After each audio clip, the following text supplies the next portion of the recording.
dia tiap hari di rumah, butuh nggak sih namanya gadget tuh? Ketergantungan nggak sih sama namanya gadget? Kayaknya itu masalah kita semua sekarang, dan makanya itu kita nggak bisa nanya sama orang tua kita dulu gimana ngadepinnya, karena ini kan masalah sekarang. Zaman sekarang teknologi semakin canggih ya. Dan gue menjadi salah satu orang yang pusing dengan masalah itu. Mungkin aku salah satu ibu yang kesulitan mengeluarkan anak-anakku dari yang masalah kecanduan gadget. Jadi dimulai dari kemalasan. Jadi aku tuh males banget kalau anakku udah berisik dan sekarang aku lagi butuh me time. Aku lagi sibuk teleponan, aku lagi kerja, atau aku mau syuting, aku lagi mau makan dengan tenang. Kalau anak-anakku berisik, aku udah langsung keluarin gadget, aku kasih ke mereka. Silakan. Nah pemirsa, aku itu juga bingung banget karena si Quenzi itu suka banget sama yang namanya main gadget. Anak pintar.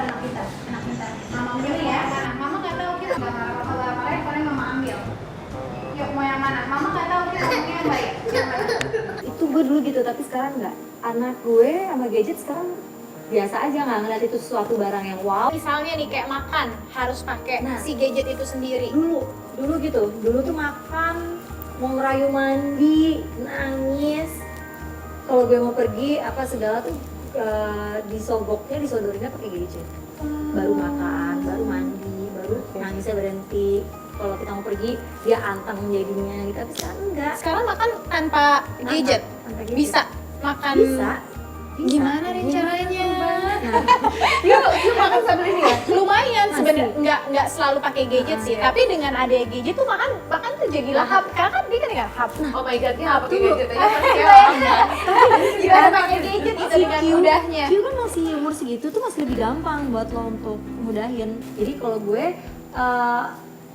memang ada batas tegasnya. Jadi kalau misalkan dia minta pet, ya lihat situasinya dulu. Oke deh, ini emang jam main atau enggak. Kalau emang jam kita lagi mau nonton, berarti nggak ada pet, kita mau nonton bareng.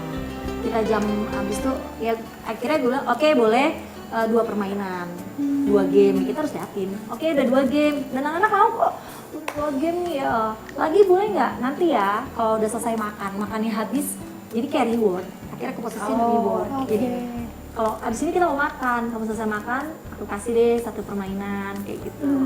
Abis ini boleh lihat YouTube, oke boleh, tapi habis makan. Jadi sebagai reward akhirnya. Ririn ternyata punya metode yang oke ke anaknya. Jadi dia membatasi waktu.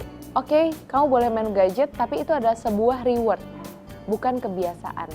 Nah ini nih, aku juga yang aku lagi coba terapin sih setelah tadi dengar dari Ririn. Aku akan coba terapkan bahwa main gadget itu bukan habit, tapi itu adalah reward buat dia. Akhirnya ya hari berikut harus dengan cara yang lain. Misalkan ya udah deh makan karena udah kebiasaan kayak Alana, udah kebiasaan makan dengan gadget. Jadi ya udah awalnya makan, tapi habis itu during itu setengah itu kita bisa alihin dengan permainan lain sih. Lo harus kayak menyiapin permainan lain lebih menarik. Jadi aku ganti. Jadi dialihkan ya, nggak Dialihkan gadget ya, juga. mungkin kayak olahraga, main bola gitu di Iya, rumah dan atau main apa? dikomunikasiin. Menurut artikel yang aku baca, ada pernyataan dari psikolog Roslina Ferauli yang mengatakan bahwa belajar dari televisi, gadget, dan video games kurang optimal karena sifatnya hanya satu arah. Jadi sebaiknya anak dibiasakan untuk bermain permainan yang interaktif secara langsung, seperti main Lego, main boneka, atau permainan yang membuat anak dapat berinteraksi dengan teman sebayanya. Aku sih setuju banget nih dengan cara Ririn seperti ini. Jadi mau nggak mau anak nggak seharian terus-terusan main gadget, entah itu nonton YouTube ataupun dia main games. Memberikan suatu informasi yang benar sih tepatnya. Jadi kayak kalau kamu kebanyakan itu nanti kebenaran kan aku pakai kacamata. Aku bilang nanti kayak bunda nih matanya jadi pakai kacamata kayak gitu. Nggak enak loh pakai kacamata loh gitu.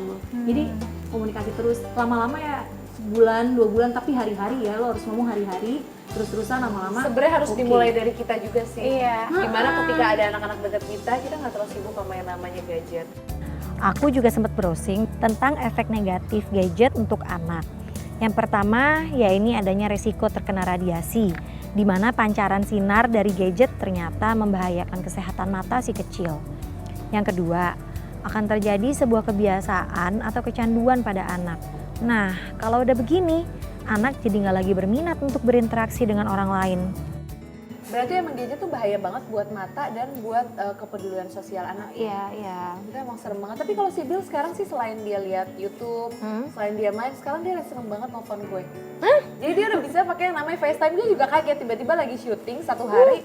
Kok ada yang FaceTime Mas Hanung, dari nomor Mas Hanung pas pencet si Bill, "Hai Bia."